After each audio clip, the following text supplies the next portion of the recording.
Bagaimana sebaiknya menguruskan daging kurban? Tulang boleh dibuang, bahagian lain bagaimana? Dulu masa zaman Nabi Muhammad sallallahu alaihi wasallam, Nabi menjaga kambing. Dibawa kambing, diikat dekat rumah, dibagi makan beberapa hari menjelang Idul Adha. Selepas salat Id balik, lalu kemudian Nabi menjatuhkan kambing ke tanah, dihadapkan ke kiblat. Nabi pun memotong 2 ekor kambing, kabsyaini, 2 ekor kabs, amlahaini, putih, akranaini, bertanduk. Sudah bertanduk, umurnya sudah cukup. Lalu Nabi pun memotong, bismillah, wallahu akbar, Allahumma minka walaka. Kambing pertama, Allahumma taqabbal min Muhammad wa ali Muhammad. Kambing yang kedua, Allahumma taqabbal min Muhammad wa ummati Muhammad sallallahu alaihi wasallam. Dibagi 3, 1/3 untuk ahli bait, 1/3 untuk jiran, tetangga, kerabat, 1/3 untuk fakir miskin. Apakah semuanya mesti 1/3? Biji matanya dibagi 3 juga? Ada namanya urf.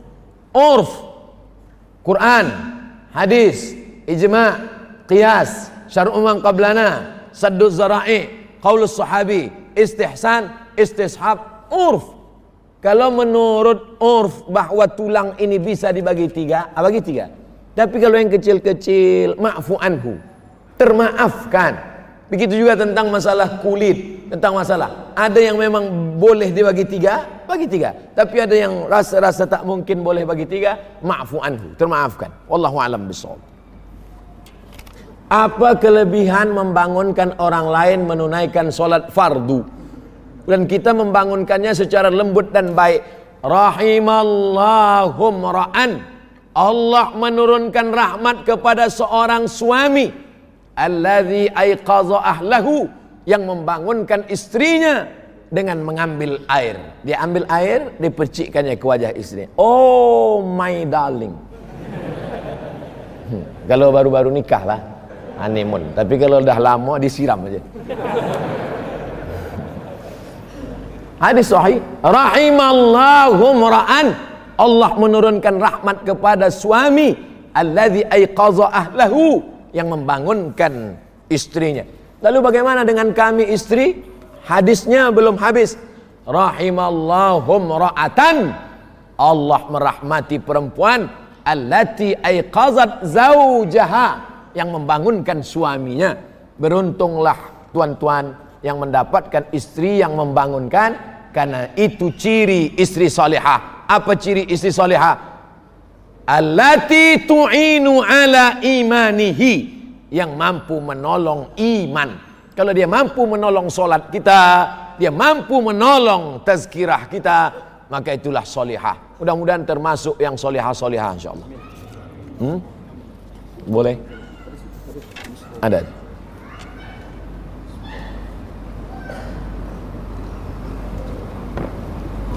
Assalamualaikum Ustaz. Waalaikumsalam warahmatullahi wabarakatuh. Selama hari raya Aidil Adha, sebelumnya mohon maaf kerana ini bukan soalan, tapi di atas soalan. Kami dari jemaah Gemah Salawat Nur Jami' Risalatul Qadiri, grup salawat cinta Rasulullah, mohon doa supaya kami tetap istiqamah dalam salawat, berqasidah, melantunkan lagu irama salawat jamaah. Maulaya salli wa sallim daiman abada ala habibika khalqi kullihim. Apa hukumnya bersolawat ramai-ramai ini pakai grup? Apa hukumnya?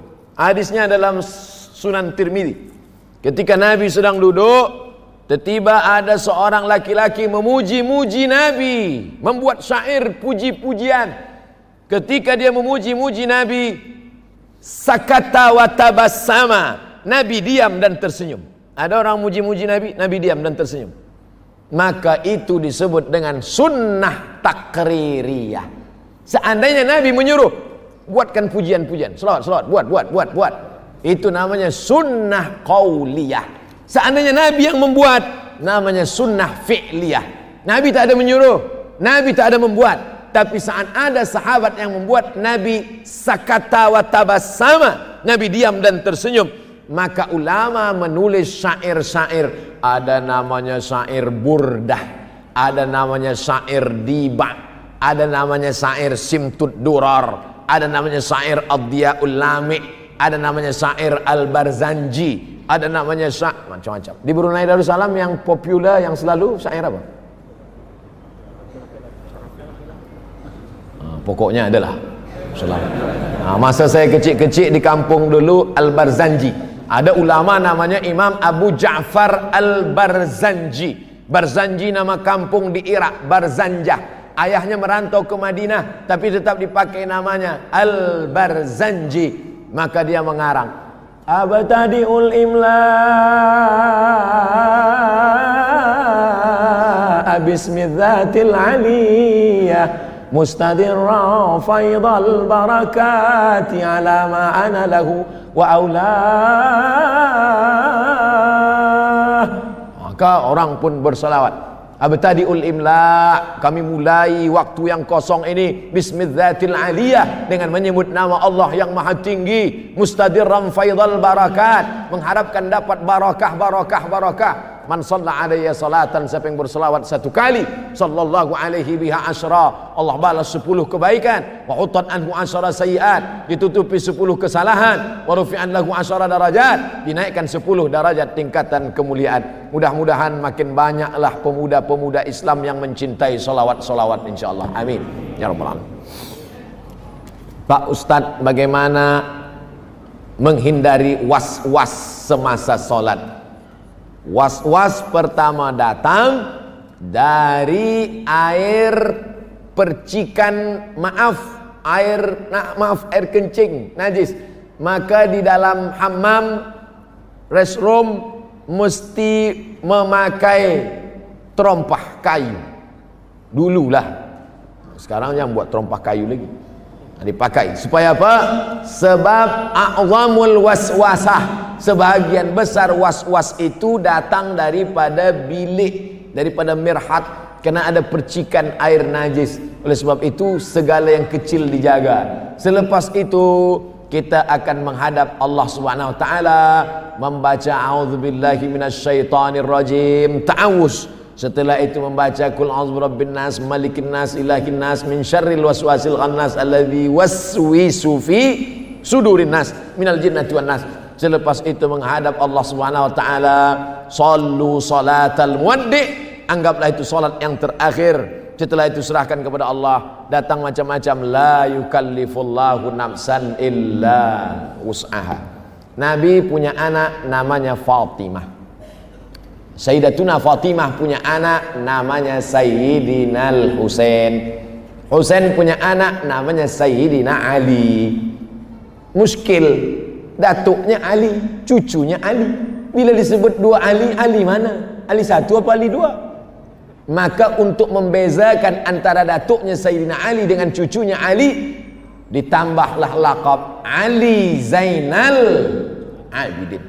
Ali Zainal Abidin masuk mirhat, tempat qada hajat. Lepas keluar dari situ dia nak sembahyang, dia lepas bajunya, dia ganti baju baru.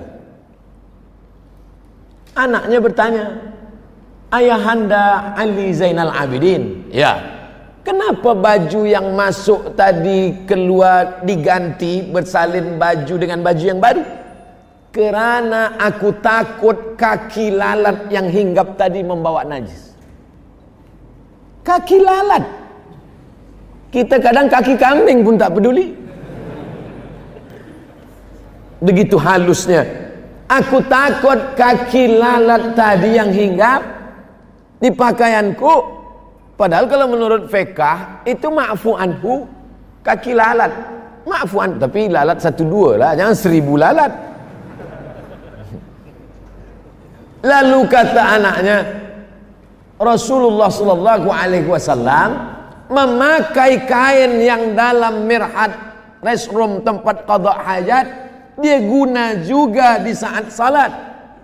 Maka Sayyidina Ali Zainal Abidin meninggalkan perbuatannya yang sangat amat warak tadi karena mengikut Nabi Muhammad sallallahu alaihi wasallam. Kisah itu disebutkan dalam kitab, nama kitabnya Tanbihul Mughtarrin, peringatan bagi orang-orang yang tertipu, ditulis oleh ulama abad ke-10 Hijrah, namanya Al-Imam Abdul Wahhab Asy-Sya'rani. Wallahu a'lam bishawab. Apa hukum mencari uang belanja keluarga bersama-sama? Apa hukum suami istri mencari uang bersama-sama? Suami punya uang, istri punya uang. Apa beza uang istri dengan uang suami? Dalam uang suami ada hak istri, tapi dalam uang istri tak ada hak suami. Setuju? Saya ulang sekali lagi. Suami punya uang, punya kereta, punya harta. Istri punya uang, punya harta, punya kereta. Apa bezanya? Dalam harta suami ada hak istri, tapi dalam harta istri tak ada hak suami. Bila ada suami istri bekerja bersama-sama, siapa yang menanggung nafkah belanja? Suami. Kewajiban suami ada 5: makan, pakai, tempat tinggal, pendidikan, perhatian. Bila dia tidak memberikan itu, maka dia zalim, dituntut di hadapan Allah Subhanahu wa taala. Hukum asal perempuan itu di mana? Buka Quran. Wa qarna fi buyutikunna. Perempuan mestinya di rumah, tidak bekerja. Perempuan itu di rumah saja. Jangankan untuk bekerja di luar, membawakan air minum tamu pun tidak. Bila dia dah buat, dia panggil, "Hai pembantu, nih bawa kepada tamu." Tapi kerana Islam ini agama rahmatan lil alamin, maka Asma memikul makanan unta di atas kepalanya. Asma saudara kandung Aisyah. Nabi Muhammad SAW menengok Asma, Nabi menolong Asma membawa pulang ke rumah. Itulah dalil perempuan boleh bekerja, kerana Nabi tidak melarang Asma. Seandainya Nabi melarang, "Hei Asma, pergi balik," haram. Haram perempuan bekerja. Perempuan boleh bekerja kerana Nabi tak melarang Asma, tapi dengan syarat izin suami. Tapi izinnya memang betul ikhlas izin, bukan kerana terpaksa. Karena banyak juga suami beri izin kerana dia terpaksa. "Abang, aku nak kerja. Kalau kau tak izin, awas." Yang kedua, tempat bekerja itu tidak ikhtilat. La yakhluwanna rajulun ma'amra'atin illa ma'adhi mahramin. Tak boleh berdua-dua tanpa ada mahram. Yang ketiga, la tabarrujna tabarrujal jahiliyatil ula. Tak boleh bersolek-solek jahiliyah. Bila selamat daripada ini, maka perempuan boleh bekerja, tapi hukum asal nafkah adalah suami. Bila istri mau membantu, maka tatawwu, bagian dari sodakoh. Sebenarnya ini bukan kewajibanku, kata istri, tapi sebab aku kasihan melihat engkau, aku nak bersedekah sikit. Pakailah. Itu hukum asal. Wallahu a'lam bishawab. Untuk salat isyraq bagi perempuan bujang, tidak mengapakah solat di rumah sahaja? Ini bertanya apa menawar? Hadisnya hasan, paling tinggi sahih, di bawah sahih hasan, di bawah hasan dhaif, di bawah dhaif maudhu', tak laku, tak pakai. Hadis maudhu' jangan riwayatkan, jangan sampaikan, haram. Contoh hadis maudhu', al-bazinjan syifa'un min kulli da', terung obat segala penyakit. Siapa yang membuat? Yang menjual terung.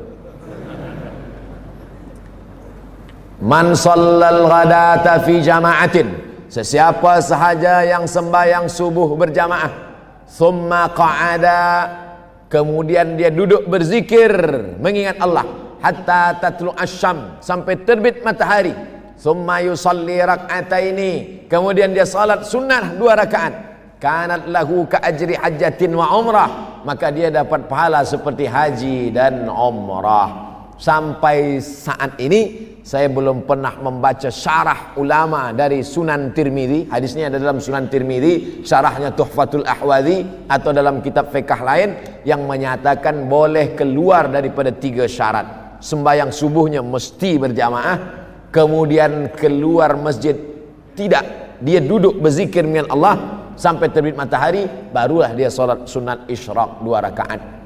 Isyraq, duha, awabin, waktunya sama, rakaatnya sama, yang berbeza syaratnya saja. Kalau cukup syarat di awal disebut dengan isyraq. Bila dia tak cukup syarat, subuhnya tak ke masjid, atau lepas subuh ke masjid dia balik ke rumah, lepas tu dia salat, namanya duha. Bila panas terik, Sahih Muslim, hina tarmidul fisal, ketika anak onta tak boleh merapatkan perutnya ke pasir sebab kulit perutnya tipis, tak dapat dia tempel ke pasir. Anak-anak onta tegak berdiri kena panas, disebut salatul awabin hina tarmidul fisal. Tapi salat awabin ada 2 riwayat. Satu salat awabin Sahih Muslim, panas terik. Satu lagi salat awabin dari maghrib ke isya. Bila ada yang mengatakan jangan buat salat awabin dari maghrib ke isya, hadisnya dhaif, memang betul hadisnya mursal. Mursal itu artinya ada nama sahabat yang hilang, tiba-tiba dari Nabi terus saja ke tabi'in, tak ada sahabat, mursal. Tapi hadis dhaif tetap boleh diamalkan kalau cukup 5 syarat. Pertama, bukan masalah hukum hakam halal haram. Kedua, bukan dalam masalah akidah. Ketiga, tidak ada periwayatnya yang kadzab, pendusta. Keempat, dia masih bernaung di bawah hadis sahih. Kelima, untuk fadail a'mal. Selama untuk fadail amal boleh. Apa kata Imam An-Nawawi? Ajma'al ulama 'alal amal bil hadis dhaif. Ijma' ulama beramal hadis dhaif boleh. Kalau ada orang mengatakan hadis dhaif campakkan, hadis dhaif buang, maka campakkanlah Sunan Tirmidzi, karena dalam Sunan Tirmidzi ada hadis dhaif. Campakkanlah kitab Muwatta Malik, karena dalam Muwatta ada hadis dhaif. Maka buanglah kitab Musnad Ahmad bin Hanbal, isinya 40.000 hadis, karena di dalamnya ada hadis dhaif. Hadis dhaif boleh dengan 5 syarat. Begitu kata Imam Jalaluddin Abdurrahman As-Suyuti dalam kitab Tadribur Rawi Syarah Taqrib Nawawi. Wallahu a'lam bishawab. Assalamualaikum Ustaz. Waalaikumsalam warahmatullahi wabarakatuh. Apakah hadis yang sahih untuk seorang muslim melakukan sukan memanah atau berkuda? Nak memanah berkuda tak perlu hadis sahih. Takkan semua nak hadis sahih.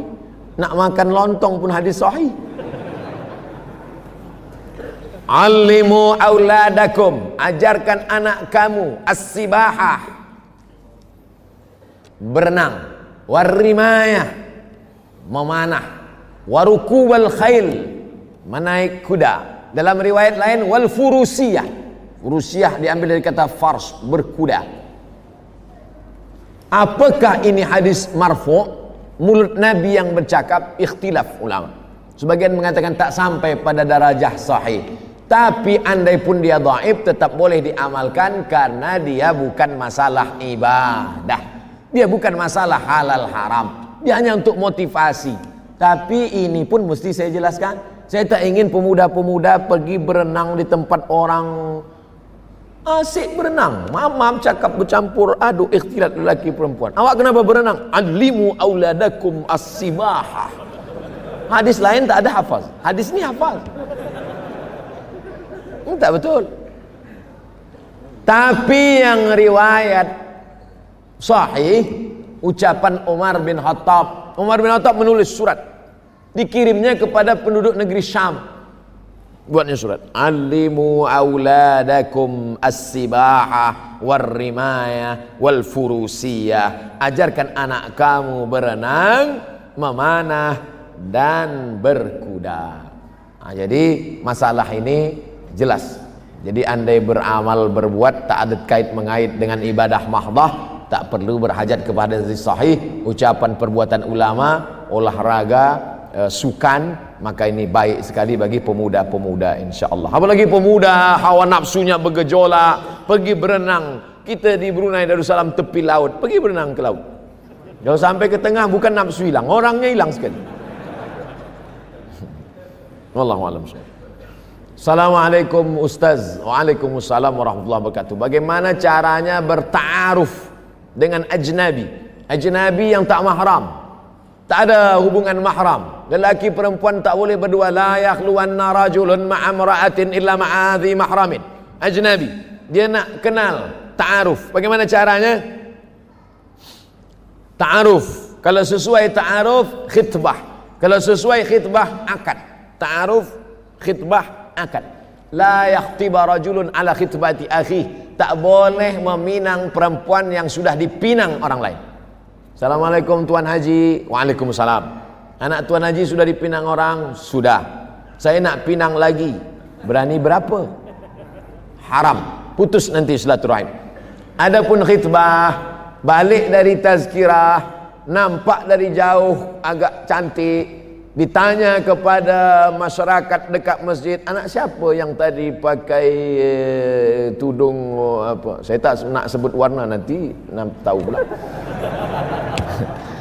Oh, anak Haji fulan. Datanglah bertamu. Maka si lelaki ini bagi tahu kepada walinya, si wali tidak bagi tahu kepada anaknya. Sebab bila anaknya tahu tak jadi, nanti malu seumur hidup. Maka si wali panggil anak dia, panggil untuk membawakan air. Lelaki tadi duduk di tempat ruang bilik, ruang tamu. Dia panggillah anak gadis. Oh, fulanah binti fulan, cuba ambilkan air putih dulu. Dia bawa. Bawalah tengok. Tengok. Begitu dia tengok, oh tak jadilah Tuan Haji. Rupanya saya nampak elok dari jauh. Dari dekat rupanya tak elok. Tungkahul mar'atu li arba', perempuan dinikahi kerana 4. Lima liha, kerana dia kaya. Wali hasabiha, kerana nasab keturunan. Wali jamaliha, kerana cantik. Jangan kau pandang kerana harta, harta akan binasa. Jangan kau pandang kerana nasab, nasab boleh jadi akan berubah. Jangan kau pandang kerana cantik, hari berganti, musim berubah, wajah pun ikut berubah. Fazfar bidzatid din, pandanglah kerana agama, taribat yadaka, selamat engkau. Man talaba akhan bila aibin baqiya bila akhin, siapa mencari kawan yang tak bercacat, seumur hidup takkan berkawan. Istikharah, tawakkal 'ala Allah. Fa idza azamta, kalau kau sudah azam, fatawakkal 'ala Allah. Mudah-mudahan yang pemuda-pemuda yang belum berjodoh didekatkan Allah jodohnya insyaallah. Yang mengucapkan amin yang belum menikah. Yang udah untuk anak-anaknya. Takbir Idul Adha ada yang mengatakan bermula subuh Zulhijjah, tapi yang sering diamalkan bermula maghrib dan berhenti asar. Allahu Akbar, Allahu Akbar, Allahu Akbar, la ilaha illallah, wallahu akbar, Allahu akbar, walillahil hamd. Kapan? Bila dimulai? Dua pendapat. Pendapat yang pertama, asyuru' ila salah, ketika pagi berangkat dari rumah akan pergi ke tempat sembahyang. Pendapat yang kedua, tenggelam matahari petang kerana awal hari bukan jam 12 malam. Yang awal hari jam 12 malam itu Masehi. Sedangkan dalam Hijriah awal hari ini hari Ahad. Esok Isnin. Bila Isnin itu bermula? Isnin bermula tenggelam matahari, nanti masuk maghrib. Pendapat yang mengatakan takbir diawali lepas matahari tenggelam kerana 9, 10 Zulhijjah itu berawal dari semalam manakala matahari Sabtu tenggelam, muncul bulan, disitulah dia 9, 10 Zulhijjah. Itu dalil orang yang bertakbir. Di kampung halaman saya, Idul Fitri bertakbir dari lepas maghrib. Idul Adha pun begitu juga. Tapi bila ada orang yang membuat takbir pagi akan berangkat, kita pakai yang diamalkan oleh majoriti mazhab Syafi'i adalah dari matahari tenggelam lepas maghrib itu dia. Apakah takbir itu hanya selepas sholat saja? Tidak. Bertakbir Umar bin Khattab di pasar, suk, tempat berniaga, hingga bergoncang tiang-tiang pasar tempat berniaga, bertakbir. Maka di rumah pun bertakbir, tetamu diajak bertakbir. Tadi saya bertamu kepada sahibul bait, sahibul hajat, kami bertakbir dulu. Ini bertakbir ni amat sangat baik. Wallahu a'lam bishawab. Bagaimana cara masbuk subuh? Adakah perlu disertakan dengan doa kunut atau tidak? Orang yang mazhab Syafi'i, masuk dia ke masjid, rakaat kedua, Sami Allahu liman hamidah, imam pun baca Allahumma hdina fiman hadait, wa afina fiman afait, wa tawallana fiman tawallait. Selesai salam, assalamualaikum warahmatullah. Si masbuk tegak berdiri. Apakah si masbuk tadi baca kunut atau tidak? Maka si masbuk tadi baca kunut. Kalau gitu kunutnya 2 kali. Ya. Kenapa? Karena manakala dia ikut imam rakaat 2, makmum rakaat 1. Manakala imam salam, dia tegak, itu rakaat 2. Kenapa saat dia tadi ikut imam dia berkunut? Hadis ju'ilal imamu liyu'tamma bihi, imam diangkat untuk diikuti. Sebenarnya dia tadi itu rakaat pertama, imam rakaat 2. Kenapa dia ikut berkunut bersama imam? Kerana posisi dia sebagai makmum. Selepas imam salam dia tegak, itu rakaat kedua bagi dia, maka dia tetap berkunut. Oh, saya busy lah, pusing kepala mendengarnya. Jangan masbuk. Tapi bila masbuk, saya ulang sekali lagi, masbuk subuh, rakaat kedua bagi imam, rakaat 1 bagi makmum. Imam salam, makmum tegak, maka rakaat kedua bagi si masbuk, itulah dia yang rakaat yang sedang dia tegak, maka dia tetap berkunut. Wallahu a'lam bishawab. Assalamualaikum warahmatullahi wabarakatuh. Ustaz. Waalaikumsalam warahmatullahi wabarakatuh. Saya pernah solat taubat semasa umrah. Kenapa solat taubat masa umrah saja? Solat taubat. Ma min muslimin yuznibu dzamban, bila ada orang yang buat silap salah dan dosa, thumma yatatahhar, setelah itu dia bersuci, paling elok mandi taubat, thumma yusalli rak'ataini, kemudian dia solat sunat 2 rakaat, illa ghafarallahu lah, Allah ampunkan dosanya. Setelah membacakan hadis ini, Nabi pun membacakan ayat, walladzina idza fa'alu fahishatan aw zalamu anfusahum dzakarullah fastaghfaru lidzunubihim. Orang-orang yang silap salah kemudian dia bertaubat dan minta ampun kepada Allah, maka Allah mengampunkan dosanya. At-taibu minadz dzambi kama la dzambalah. Orang yang taubat dari dosa seakan-akan seolah-olah tidak berdosa. Oleh sebab itu maka solat sunat taubat laksanakan banyak-banyak, selalu-selalu, tidak hanya semasa umrah sahaja. Bagaimana puasa nazar saya yang belum selesai dulu? Adakah perlu diselesaikan? Nazar merubah sunat menjadi wajib. Kurban sunat muakkad. Tapi ketika nazar merubah dari sunat muakkad menjadi wajib. Bila anak saya sehat, saya bernazar berkurban. Tapi kalau tak sihat sampai mati, tak berkurban. Bakhil, pelit. Oleh sebab itu maka nazar yang sudah berubah dari sunat menjadi wajib maka mesti ditunaikan. Kalau tidak dia akan menjadi hutang. Siapa yang bernazar puasa, bila saya nanti dapat kerja ini, boleh menikah dengan ini, dapat rezeki beli rumah ini, beli kereta ini, saya puasa 10 hari, meninggal, maka puasanya itu wajib diqadha oleh ahli warisnya. Man mata, sesiapa yang mati wa alaihi siyamun, dia punya utang puasa, sama anhu waliyuhu, ahli warisnya. Dalam kitab syarah hadis ini dikatakan yang dimaksud ini puasa nazar pun masuk. Puasa Ramadan apalagi puasa nazar wajib diqadha oleh ahli waris. Dalam kitab Majmu' Syarah Muhadzab Imam Nawawi, kata Imam Al-Baghawi, dikutip diambil nukil pendapat Imam Syafi'i, kalau ada orang bernazar, saya bernazar iktikaf 10 malam, selepas dia bercakap mati dia, istrinya atau ahli warisnya tahu, maka 1 malam iktikafnya itu wajib dibayarkan 1 mud beras, 1 mud makanan, qut makanan.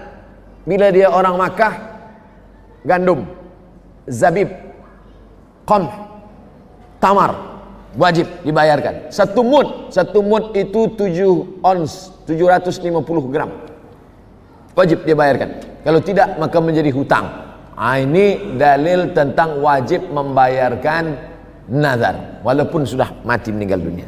Apalagi hidup, itu maksud saya. Sedang mati aja wajib dibayar, apalagi hidup. 1. Betulkah binatang korban jadi tunggangan di akhirat nanti? Nanti bila kita berkurban, maka binatang ini nanti akan menjadi tunggangan kita di akhirat. Ada hadis, ada pendapat ulama, ada ijtihad ulama. Ada seorang ulama yang tidak mau, pokoknya dia kalau sudah keluarkan fatwa tak boleh tawar-menawar.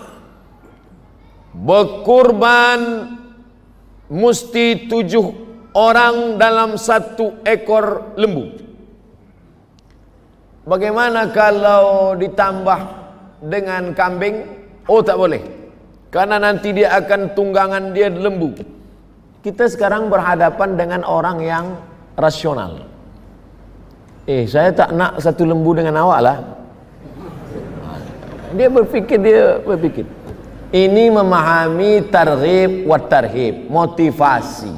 Targhib bagi motivasi, tarhib membuat takut. Jadi cerita tentang hewan kurban menjadi tunggangan itu ada dalam kitab, tapi memahaminya secara akli itu boleh membuat orang nanti menjadi ikhtilaf. Karena ini maknanya motivasi, membagi kita semangat supaya seperti dalam perjalanan di dunia saja kita tak nak berjalan kaki, apalagi nanti di akhirat. Adapun yang kita alami nanti di akhirat itu, mala a'yunun ra'at, tak pernah ditengok mata, wala udhunun sami'at, tak pernah didengar telinga, wala khatara ala qalbi bashar, tak pernah terlintas di hati manusia. 2. Korban itu fadilatnya apa? Ma'amila adamiyun min amalin, tidak ada amal anak Adam, manusia, yang paling mulia hari ini, yauman nahri, hari ini tanggal 10 ini, min iraqatid dam, menumpahkan darah. Amal yang paling mulia menumpahkan darah. Makna menumpahkan darah, menumpahkan darah hewan kurban. Wa innaha la ta'ti yaumal qiyamah, hewan kurban itu nanti akan datang pada hari kiamat. Dia datang, kambing-kambing yang dipotong tadi akan datang pada hari kiamat. Biquruniha, dengan tanduknya, wa azfariha, dengan kukunya, wa as'ariha, dengan bulunya. Kukunya, tanduknya, bulunya, sampah yang dicampakkan datang, apalagi dagingnya, apalagi kulitnya, apalagi lemaknya, apalagi otaknya, jantungnya, semua akan bersaksi di hadapan Allah bahwa orang ini pernah beramal. Lalu kemudian wa inna dama la yaqa'u minallah bimakan qabla an yaqa' minal ard. dipotong, menetes darah dari ujung pisau, secepat kilat jatuh ke tanah. Ada yang lebih cepat. Wa inna dama la yaqa'u minallah bimakan qabla an yaqa'u minal ard. Sebelum darah menetes jatuh ke tanah, ampunan Allah lebih dulu turun kepada orang yang berkurban.